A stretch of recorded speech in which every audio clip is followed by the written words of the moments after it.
할렐루야. 오시느라 수고하셨습니다. 제가 어저께 공항에서 김태중 선교사님이 저를 픽업해서 오는데 이렇게 우리 집 엘보스계를 딱 치니까 1시간 15분 걸린다고 나오는 거예요. 그러니까 아이고 내가 어디를 친 거야. 그러고서 다시 지워서 또 쳤는데 또 1시간 15분이 나오는 거예요. 그래서 이상한데요, 1시간 15분 걸린대요. 그렇게 하고 출발했는데 1시간 반 걸렸어요. 그래서 선교사님 큰일 났네요.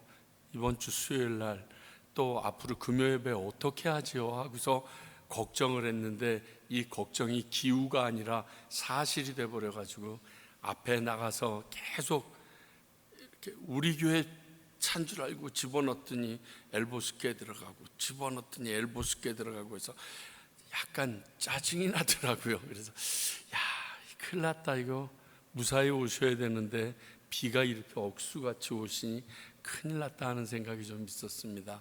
오셔서 감사하고, 여러분들이 오신 이유는 이곳에 오늘 하나님의 임재가 있고, 그리고 그 하나님이 살아계시기에 만나시기 위해서 온 것임을 하나님께서 기억하신다는 것을 알고 계셨으면 좋겠습니다. 그 하나님의 말씀 우리 함께 나눕니다. 요한복음 3장 22절부터 30절까지의 말씀입니다. 요한복음 3장 22절부터 30절까지의 말씀입니다. 저와 여러분들이 한 절씩 교독하겠습니다. 제가 먼저 22절 읽도록 하겠습니다. 그 후에 예수께서 제자들과 유대 땅으로 가서 거기 함께 유하시며 세례를 베푸시더라. 요한도 살렘 가까운 에논에서 세례를 베푸니 거기 물이라. 그러므로 사람들이 와서 세례를, 요한이 아직 옥에 갇히지 아니하였더라. 이에 요한은 유대인과 더불어 변론이 되었더니 그들이 요한에게 가서 이르되 랍비여, 선생님과 함께 요단강 저편에 있던 이 곧 선생님이 증언하던 이가 세례를 베풀매 사람이 다 그에게로 가더이다. 요한이 대답하여 이르되 만일 하늘에서 주신 바 아니면 사람이 아무것도 받을 수 없느니라. 내가 말한 바 나는 그리스도가 아니요 그의 앞에 보내심을 받은 자라고 한 것을 증언할 자는 너희니라. 신부를 취하는 자는 신랑이나 서서 신랑의 음성을 듣는 친구가 크게 기뻐하나니 나는 이러한 기쁨으로 충만하여 함께 있습니다. 그는 흥하여야 하겠고 나는 쇠하여야 하리라 하니라. 하나님의 말씀입니다. 오늘 내용은 지난번에 니고데모, 즉 밤늦게 찾아온 유대인의 스승이라고 하는, 그리고 공의의 회원이기도 했던 니고데모와 예수님이 많은 이야기를 나누셨던, 다른 말로 하면 성령이 임하시고 너희가 거듭나지 아니하면 하늘나라의 백성이 될 수 없다라고 했던 그 내용들의 이야기에 이어서 일어난 사건으로 세례 요한과 세례 요한의 제자에 대한 대화입니다. 예수님에게 세례 받으러 가는 사람이 많아졌다는 것을 세례 요한의 제자가 말해줍니다.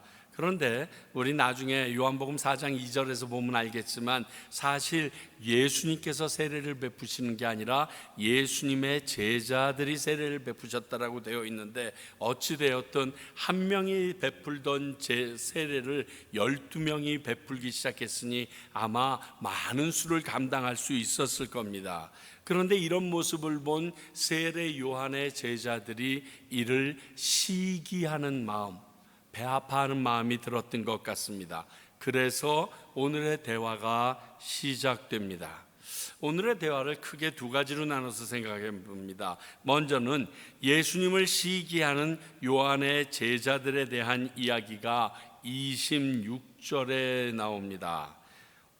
자, 원조로 따지자면 세례 요한이 이런 사역의 원조격인 것은 맞습니다. 거기다가 이 세례 요한의 선포로 인하여 결국 예수님에게로 사람들이 갈 수 있는 통로를 만들어 줬는데, 하다못해 제자들까지도 그 예수님에게 보내주었는데, 세례 요한의 제자들의 입장에서 볼 때 저쪽 예수님 쪽이 더 많은 사람들이 몰리고 찾는 것을 볼 때 조금 마음에 심란한 마음이 들 수 있을 것 같습니다. 제가 생각해도 저희 어머님 댁이 약수동이랑 신당동에서 아주 가깝습니다. 신당동에 가면 아주 유명한 떡볶이 골목이 있습니다. 그 떡볶이 골목을 지나가면 원조 떡볶이, 진짜 원조 떡볶이, 진짜 참 원조 떡볶이집, 이렇게 계속 무슨 놈의 원조가 원자폭탄 터지듯 많이 이렇게 써 있는 걸 봅니다. 그리고 그 집 중에 한 군데 늘 우리가 알고 있던 그 집에 들어가게 되면 마음대로 해보라고 해. 결국 맛보고 사람들이 찾아오니 여기로 올 거야 하고 그 할머님의 배짱 튀기는 말씀이 있는데, 그 원조가 아닌데 원조라는 이름을 쓴 것에 대하여 시기하는 마음이 있는 게 있습니다. 그러니까 세례 요한의 입장에서 볼 때, 세례 요한의 제자들의 입장에서 볼 땐 우리가 원조인데 쟤네들이 더 잘 나가네 해서 이런 마음 품을만 합니다. 그러나 이들의 이런 시기심은 하나님의 사역을 하는 데는 문제점이 될 수 있다는 것을 오늘 말씀이 확인시켜 줍니다. 자, 그 문제점이 첫 번째, 스승이었던 세례 요한이 한 말들을 지금 제자들이 잊어버렸다는 겁니다. 분명히 세례 요한은 내가 누구인지 그리고 예수가 어떤 존재인지 대해서 굉장히 명확하게 요한복음 1장에서 이미 다 얘기해 줬습니다. 한번 확인해 볼까요? 자, 내가 누구인지 자신에 대하여 세례 요한이 한 말입니다. 나는 그리스도가 아니라, 물어봤을 때 아니라고 얘기했습니다. 그럼 넌 누구냐 그렇게 물어보니까 주의 길을 곧게 하라고 광야에서 외치는 자의 소리다. 이게 이사야서에 나온 그 사람이 나다라고 얘기합니다. 그러면서 덧붙여서 얘기하기를 나는 그의 신발끈을 풀기도 감당하지 못할 자다.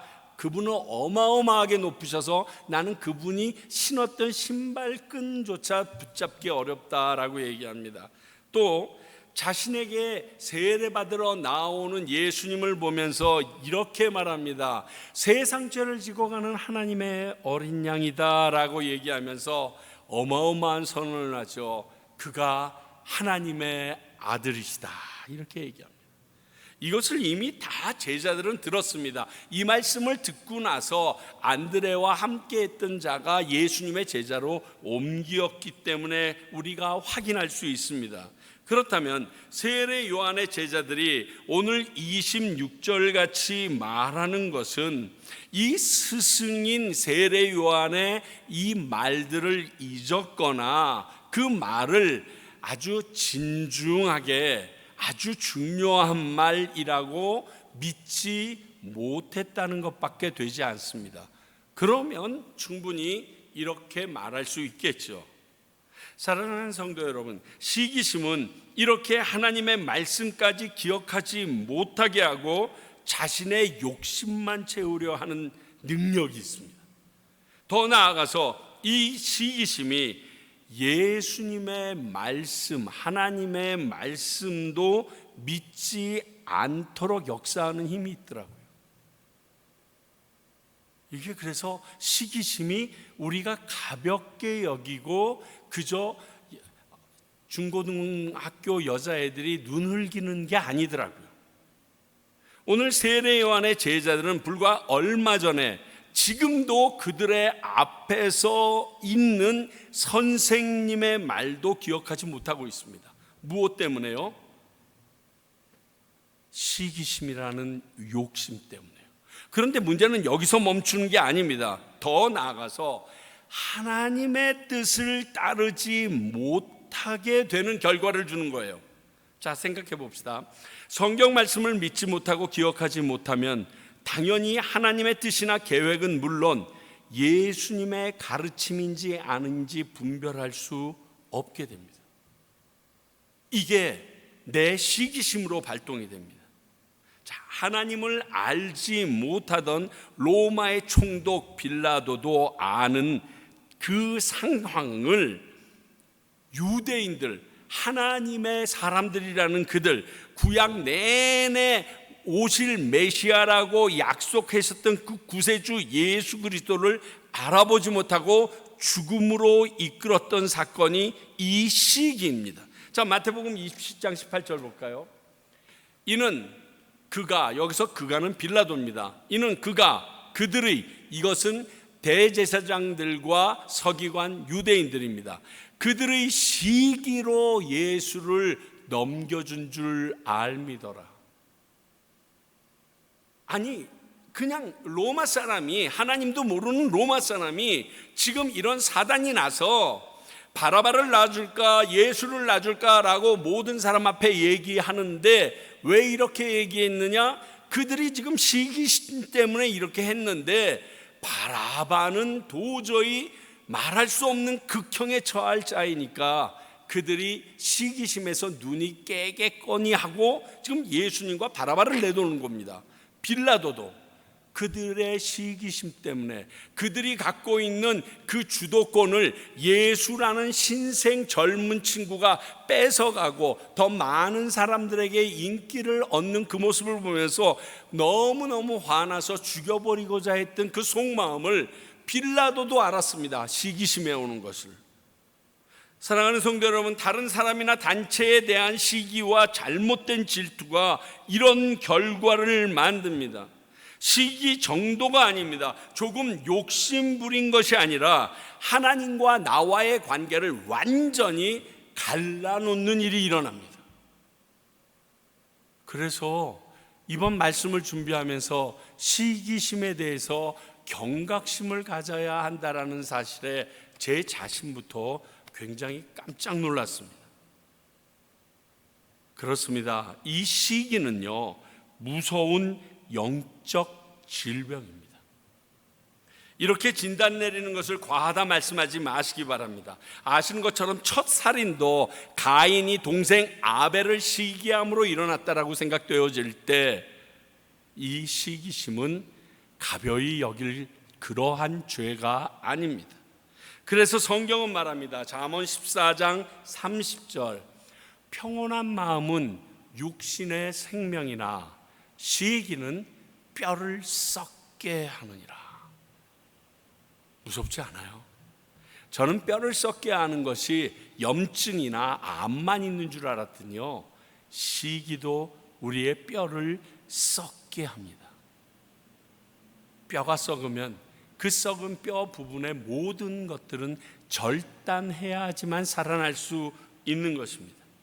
더 정확히 말하면 내가 내 영혼과 육신까지 죽이는 무서운 질병이며 죄라는 사실을 우리에게 확인시켜 줍니다. 물론 우리가 하는 이 시기와 질투가 하나님이 우리가 우상을 섬길 때 하는 그 질투와 차원이 다르다는 것은 여러분들이 이미 알고 계실 거라고 믿습니다.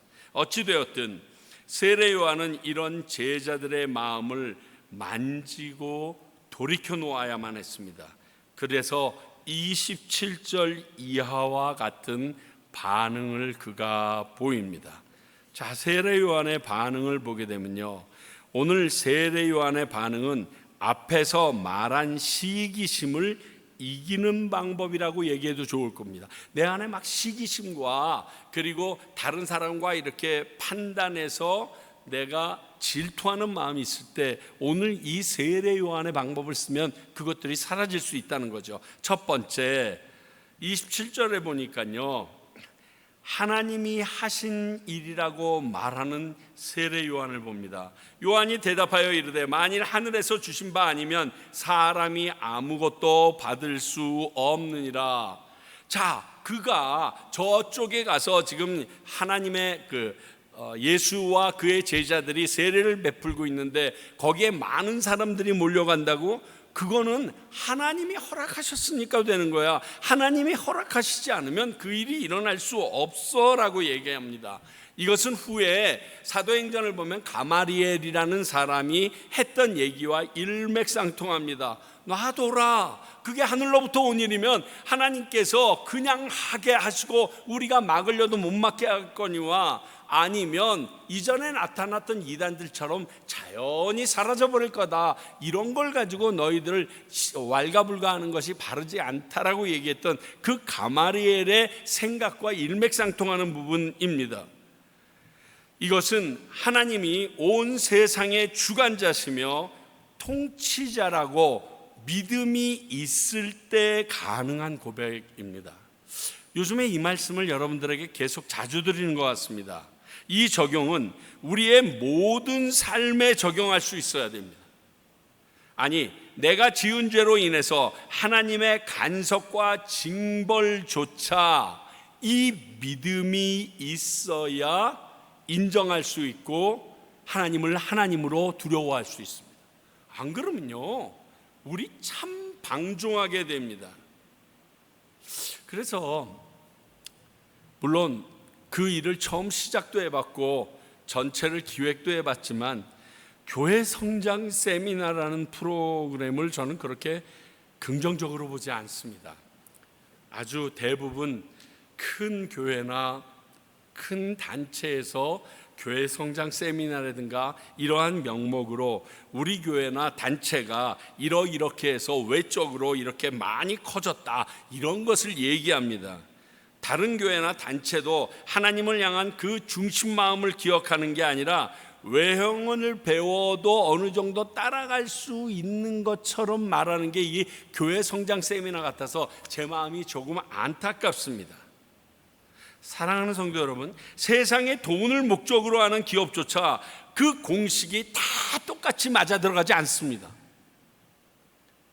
하나님의 뜻을 이루고 그분의 가르침을 실천하는 공동체가 다른 방법을 내가 가지고 와서 답습한다고 흔히 말하는 수적인 성장을 이룬다는 것은 바르지 않습니다. 그럴 수가 없습니다. 물론 우리 공동체나 나의 생각이 어느 정도 교정돼서 틀리거나 왜곡된 것이 바로잡을 수는 있겠죠.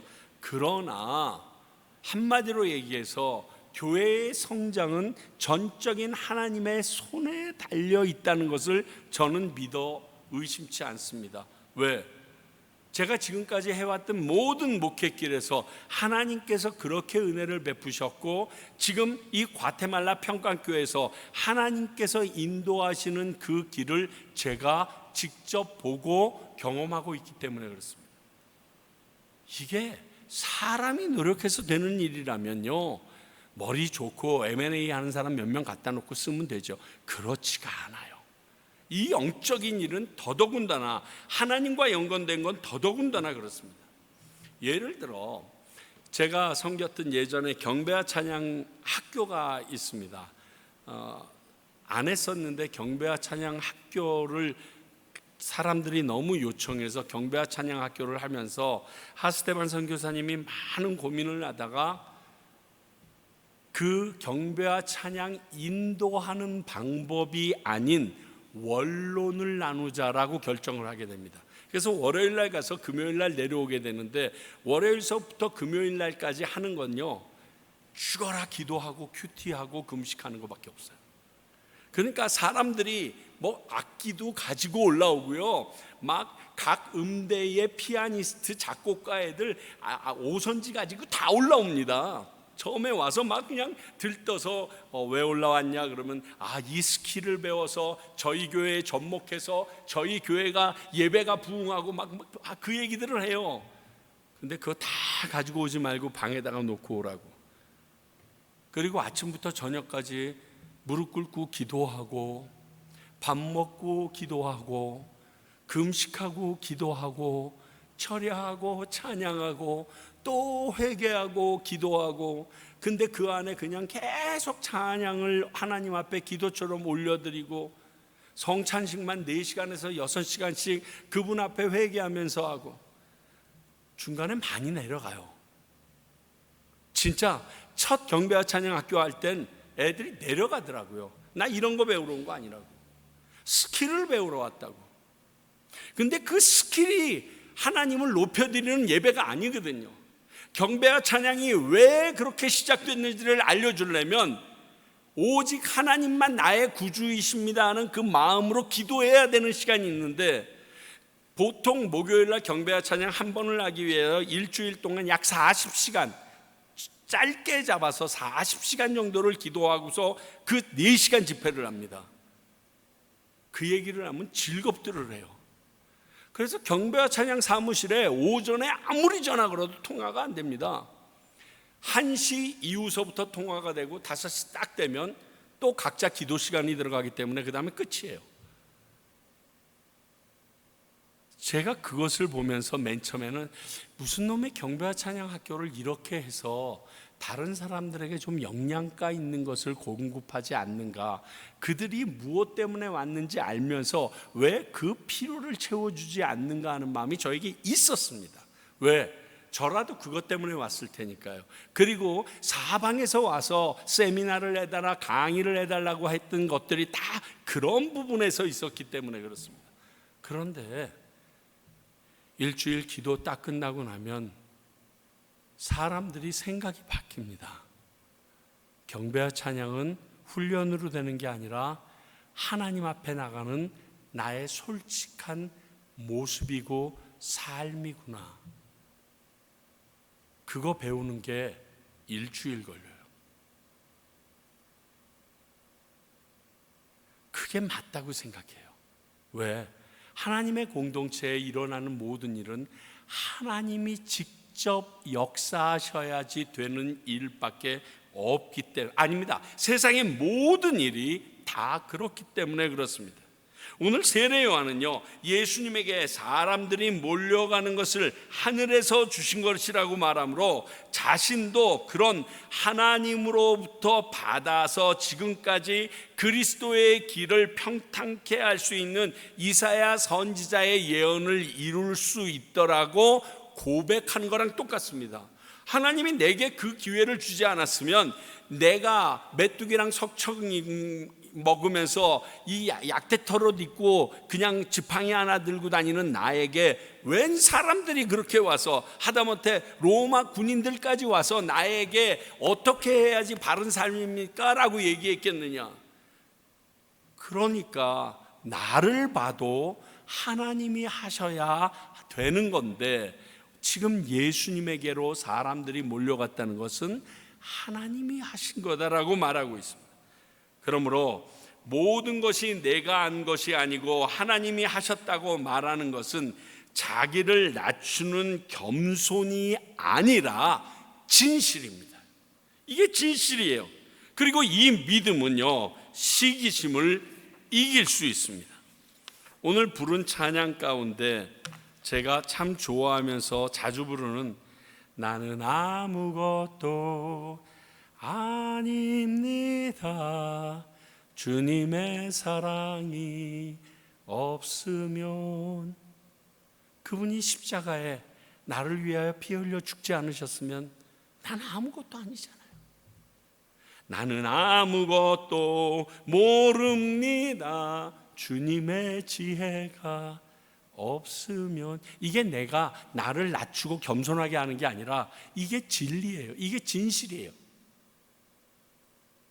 이런 진실을 가진 사람이 다른 사람을 시기할 수 있겠습니까? 여러분 생각해 보세요. 나는 아무것도 아니고 보잘것없는 존재라고 스스로 인정한 사람이 어떻게 다른 사람을 시기할 수 있겠어요? 세례 요한은 이 방법을 택했습니다. 모든 것이 하나님의 손 안에서 움직여지고 그분의 은혜로 나도 이사야의 예언의 사람이 되었던 것처럼 예수님에게 그러한 일이 일어나는 거 하나님이 하신 거야. 이게 시기할 일이 아니야. 비교할 일이 아니야. 질투할 일이 아니야. 인정해야 할 일이야. 이렇게 얘기합니다. 두 번째로 자신이 누구인지 다시 말하는 세례 요한이 28절에 나옵니다. 내가 말한 바 나는 그리스도가 아니요 그의 앞 앞에 보내심을 받은 자라고 한 것을 증언할 자는 너희니라. 야, 너희들이 내 제자가 됐지. 그러니까 그리스도 앞에 왔던 사람이라고 정확하게 너희들이 얘기해야 돼. 사람들이 세례 요한이 그리스도냐 그러면 그럴지도 모를걸요, 이러면 안 된다고 라고 얘기해 주고 있는 겁니다. 이미 1장에서도 말했지만 자신이 그리스도가 아니고 그분을 증언할 자라고 다시금 확인시켜 줍니다. 자기 자신이 누구인지, 곧 하나님에게 어떤 소명을 받은 자인지 기억하고 있으면 우리 안에 시기심은 사라집니다. 내가 받은 그 소명에 맡은 사명자가 되면 시기심은 사라집니다. 자, 혹시 예루살렘에 예수님이 입성할 때 나귀를 타고 입성하십니다. 근데 그 나귀가 이 사람들이 환호하는 것을 들으면서 야, 내가 잘났다고 하는구나 하고 나귀가 앞발을 들고 벌떡 일어났다고 칩시다. 그러면 그 등어리에 타셨던 예수님은 꼬꾸라졌을 거고 그 나귀는 주변 사람들에게 신나게 얻어맞았을 겁니다. 그런데 사람들 중에서 이런 착각을 하는 부류의 사람들이 적지 않아요. 일단 모든 이단의 우두머리가 그렇습니다. 하나님의 은혜를 베푸셔서 하나님이 그들에게 은사를 주셔서 그러한 일들이 일어나고 그들이 말을 할 때 상대방들이 믿어지고 그리고 예수 그리스도 앞에 나오게 된 그 능력을 꼭 내 것인 것처럼, 내가 하나님이 된 것처럼, 내가 예수가 된 것처럼 하는 모습들, 이게 다 이런 말도 안 되는 나귀들이 벌떡벌떡 일어난 모습들입니다. 그러면 예수님은 그 자리에 계실 수가 없어요. 그와 함께 하실 수가 없어요. 계속은 아니지만 아마 저와 여러분들도 잠깐 이런 착각을 하고 계시지는 않은지 모르겠습니다. 아니면 은혜고요. 저는 그럴 때가 있곤 합니다. 그리고 나서 화들짝 놀랍니다. 지금 내가 무슨 생각을 하고 있는 거야? 야, 너 때문에 어떤 일이 앞으로 벌어지게 큰일 날 짓 하고 있네. 아주 깜짝깜짝 놀랍니다. 세례 요한은 자신이 그리스도가 아니라 그분의 앞길을 평탄케 하며 준비한 자라는 소명이 확실한 사명자였습니다. 소명이 확실한 사명자가 되면 하나님이 어떤 분이신지, 내가 그분에게 어떠한 사명자인지를 알게 되면요, 절대로 그러한 질투나 시기는 우리 안에 있지 않습니다. 확실하니까, 그건 내 일이 아니니까 거기까지 그렇게 인정받으면 땡큐, 안 받아도 that's okay, 이렇게 되거든요. 그리고 세 번째, 오늘 세례 요한을 보면 29절 30절을 통해서 자신을 철저히 낮추는 모습을 보입니다. 예수님을 지극히 존귀한 자로 높여서 자신이 상대적으로 낮춰지게 하는 모습을 보여줍니다. 그래서 뒤에 다음 주일 나눌 31절에서부터 36절까지 예수님이 어떤 분이신지 굉장히 심도 깊게 다시금 우리에게 설명해 줍니다. 그분이 어떻게 우리를 구원하실 분이고 그분이 오셔서 어떠한 일을 이루실 분이신지 다시금 얘기를 해 줍니다. 정확하게 알게 하기 위해서요. 그런데 사실 예수님도 이 세례 요한에 대하여 어떤 평가를 내리셨는지 우리는 알 필요가 있습니다. 자, 그 다음 세례 요한에 대한 예수님의 평가는요, 선지자보다 더 나은 자다, 이렇게 얘기했어요. 너희들이 광야에 왜 갔느냐? 갈 때냐? 아니지, 선지자다, 그렇게 얘기하시고 나서, 그래, 너희가 본 그 세례 요한 선지자보다 더 나은 자다. 그리고 연이어서 말라기서 3장 11절의 말씀을 인용해서 그리스도 앞길을 준비하러 보낸 사자, 그 사람이 바로 세례 요한이다. 그리고 한 걸음 더 나아가 여자가 낳은 자 중에 세례 요한보다 큰 이가 일어남이 없다라고 얘기합니다. 이건 최고예요. 그냥 베스트 오브 베스트라고 얘기합니다. 그런 세례 요한은 예수님에 대해서 뭐라고 얘기하고 있는지 한번 보시겠어요? 나는 예수님의 신발끈을 풀기도 감당하지 못한다 뿐만이 아니라 오늘은 예수님은 흥해야 하겠고 나는 쇠하여야 마땅하다. 그게 바른 길이다. 이거는 세례 요한이 얼마나 겸손한 사람인지 알려줍니다. 성도 여러분, 우리가 시기와 질투의 죄에 빠지지 않으려면 이렇게 겸손히 자기를 낮추는 사람이 되어서 다른 사람에 대한 마음과 경쟁심이 시기나 질투로 변하지 않게 되면 되는 겁니다. 아무 걔가 뭘 했대. 그 사람 워낙 잘하는 사람이야. 나는 그 사람과 비교를 할 수가 없어. 그 사람이니까 그만큼 할 수 있지. 그러면 끝나요. 시기 안 해요. 질투는 고사하고 시기할 비교도 안 해요. 겸손하면요, 정말 그 일이 가능해져. 나도 저 사람 정도는 되는데 하는 이런 마음은 시기심이 싹 트는 신호예요. 나도 저 정도는 알 수 있는데 왜 나를 안 시켰을까? 나는 저 정도 안다고 생각하는데 왜 우리 교회는, 우리 회사는, 내가 맡은 이 공동체는, 이런 생각, 이게 시기심이 싹 트는 길이에요. 그 사람은 그렇게 해도 가능성이 있어. 충분히 가치가 있어. 나는 비교할 수 없어.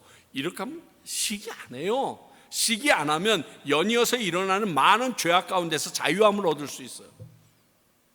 제일 중요한 것은 하나님의 말씀을 그대로 붙잡고 하나님과의 관계가 끊어지지 않을 수 있다니까요.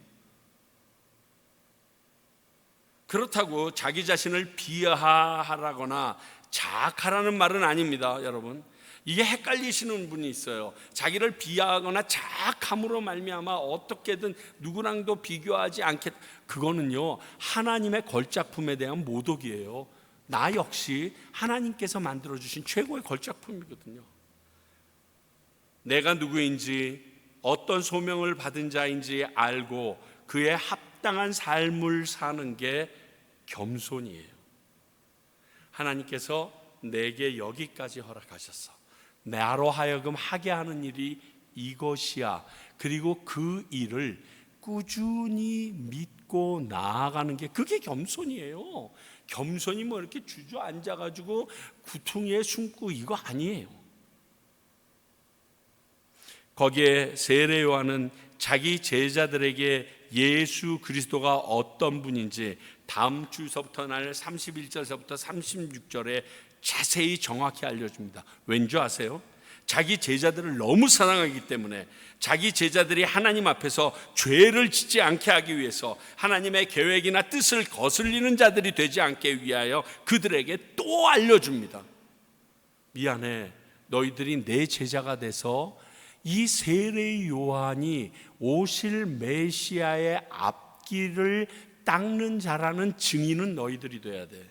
예수님은 분명히 예수님의 제자들과 우리들을 향해서 너희들은 내가 메시아인 것의 증인들이 되라고 얘기하셨지만, 세례 요한의 제자들은 세례 요한이 어떠한 존재인지 알리는 소명이 있다고 얘기해 주고 있거든요. 그러므로 31절부터 36절까지의 내용이 그 세례 요한의 제자들을 다시금 되돌리는, 시기심에서 빠져나게 하는 그러한 역할을 하게 됩니다.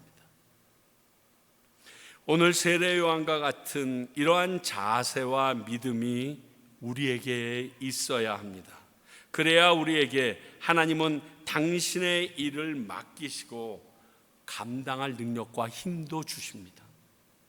하나님은 일을 맡겨놓고 내다보지 않는 그러한 분은 아니에요. 그걸 헤쳐나가야 다음번 걸 그런 분은 아니세요. 우리 하나님이 얼마나 사랑이 많으신 분인데, 아시는 것처럼 결국 세례 요한은요 목이 잘려 죽습니다. 그럼에도 불구하고 그는 하나님이 맡기신 일을 잘 감당한 하나님의 사람인 것입니다. 여러분, 보이는 모습이나 세상적으로 성공한 결과에 집착하지 말아야 합니다. 아까 권사님 기도한 것처럼요, 거기가 아니라 하나님이 맡기신 소명을 제대로 감당하는 사명자로의 삶을 추구해야 돼요. 야, 박수 받을 만해. 야, 멋진데? 이게 중요한 게 아니라 그분이 내게 맡기신 일을 다 했어. 나의 달려갈 길 다 가고 나의 선한 싸움 다 싸움, 이제 나 그 면류관을 위해서 가. 그래가지고 그 노력하고 그 모진 고초를 당했던 사도 바울 결국 목 잘려 죽잖아요. 그런데 그 모습이 본인은 면류관 받을 일이라고 얘기해요. 세상 사람들의 이목과 다른 거예요. 이번 주일날, 그러니까 다음 주일날 바로 나오더라고요. 선생 되지 말라. 박수 받는 게 그렇게 하나님 앞에서 좋은 일이 아니에요. 이런 우리들을 지키시고 보호하시며 우리들이 사명을 잘 감당하도록 도우시는 하나님이심을 믿으셔야 합니다. 그 결과가 어찌 되었든 이번에 가서 원치 않게 많은 분들을 또 뵙게 됐습니다.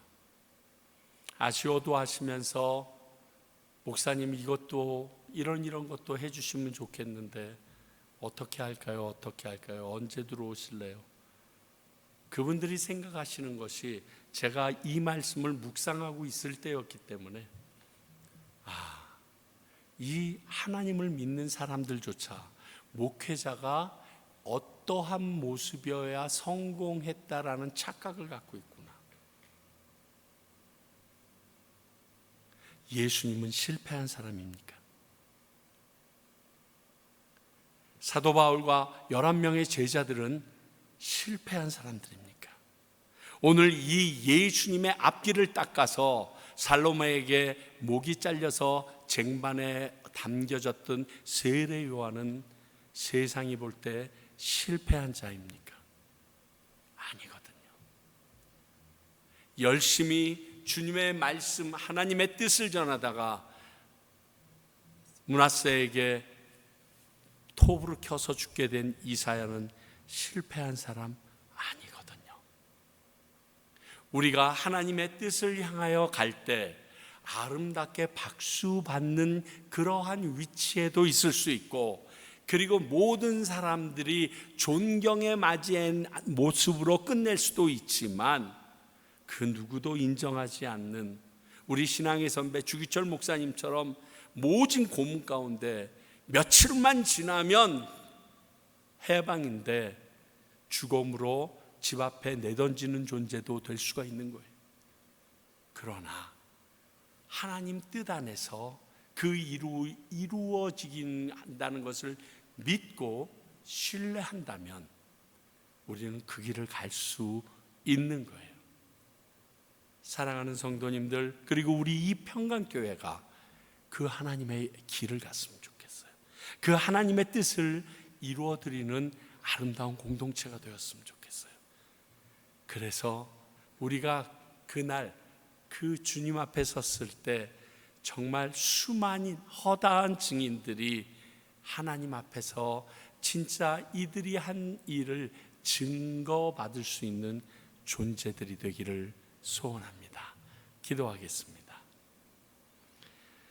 하나님 아버지, 정말 저희들은 아무것도 아닙니다.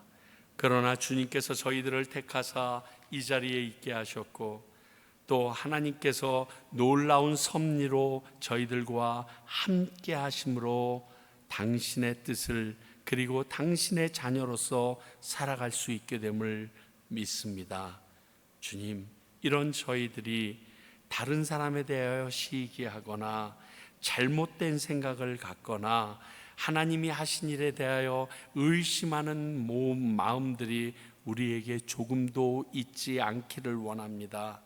온전히 당신만을 신뢰하고 당신만을 바라보며 나아갈 수 있는 주의 백성들, 우리 평강의 식구들이 되게 하여 주시옵소서. 지금은 우리 주 예수 그리스도의 은혜와 하나님의 크신 사랑과 성령님의 하나님의 말씀이 믿어지게, 생각나게, 그리고 그 말씀대로 살 수 있게 능력 주심이 오늘 이 세례 요한처럼 우리들의 삶이 시기와는 상관없는 온전히 하나님의 사명자로 살기 원하는 주님의 귀한 백성들과 그 일을 감당하기를 원하는 평강교회와 그 일을 위하여 지금도 뛰고 계시는 많은 선교사님들 위해 이제로부터 영원히 함께 하시기를 간절히 축원하옵나이다. 아멘. 아버지,